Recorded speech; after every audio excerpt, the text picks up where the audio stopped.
دیکھیں میری یہ آخری ٹرن ہے، اس کی وجہ یہ ہے ہر بندہ اس میں مداخلت کر رہا ہے، اے کو مناظرے کا اصول نہیں ہے۔ دوسری بات یہ ہے کہ اس سلسلے کو ہم بطور مدعی اور مدعا علیہ لے کے چل رہے ہیں، سمجھ آئی؟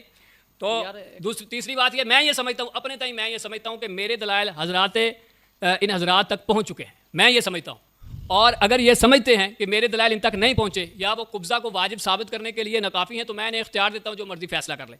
بہرحال میری یہ آخری ٹرن ہے۔ اچھا جی، بسم اللہ الرحمن الرحیم۔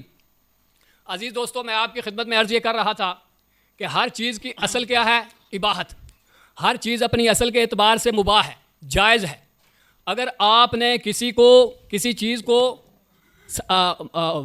حرام ثابت کرنا ہے، کسی چیز کو آپ نے مکروہ تحریمی ثابت کرنا ہے، تو آپ کے لیے لازم ہے کہ آپ اس پہ دلیل پیش کریں، ٹھیک ہے؟ اگر آپ اس پہ کافی و شافی دلیل دینے میں کامیاب ہو جاتے ہیں، مثال کے طور پہ ایک چیز حرام ہے، میں وہی عرض کر رہا ہوں، ایک چیز حرام ہے، اب حرام کے لیے کیا ہے؟ دلیل قطعی کا ہونا ضروری ہے۔ اگر اس پہ دلیل قطعی بطریق جزم آ جاتی ہے تو ایسی صورت میں وہ چیز حرام ثابت ہو گئی۔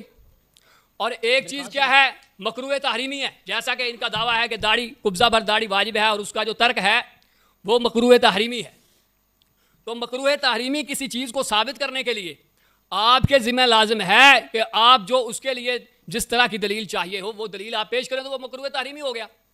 اب اگر جیسا کہ آپ سب دوستوں نے دیکھا کہ جو انہوں نے فتح القدیر سے مفہوم بیان کیا تھا آپ کے سامنے، ہم نے اس کو جب کھول کے بیان کیا تو وہ ان کے موقف کے بالکل خلاف تھا، اور اس کے بعد جو انہوں نے جس حدیث کو یہ اب تک سب سے بڑی قبضہ کی دلیل کے طور پہ پیش کر رہے تھے اس کے بارے میں انہوں نے خود یہ وضاحت کی ہے کہ وہ جو فرمان رسول ہے وہ مطلق داڑھی کے بارے میں ہے، قبضہ کے بارے میں نہیں ہے، اور اس سے مطلق داڑھی ثابت ہوتی ہے، اس سے قبضہ ثابت نہیں ہوتا۔ دوسری بات یہ کہیں گے، اور تیسری بات درمیان میں نہ بولیں بھائی، آپ اپنی باری میں بولیں۔